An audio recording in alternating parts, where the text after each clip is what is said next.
Organizations where you can speak. Membership spotlights, speak at a local networking event, conferences, trade shows, business interest groups, chambers of commerce. Here's all the stats you need to know about speaking, right? 7,000 meetings a day in North America and Canada that need a speaker. 7,000 meetings a day in North America and Canada that need a speaker, right? That's the only statistic you need to know, and you will know that you will never be able to connect with that many places in your business lifetime. So when you say, I don't know, I can't get a speaking gig, it's not that you can't get a speaking gig, it's that you can't organize yourself and get yourself disciplined enough to reach out for speaking gigs. Because there's 7,000 a day. 7,000 a day.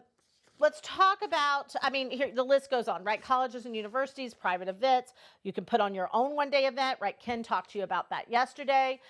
You don't have to have 100 people at an event, 1,000 people at an event. You can have 15 people at an event. My very first event had 11 people at it in the basement room of a little Ramada, like somewhere, I don't even remember where in New Jersey, somewhere in New Jersey, right?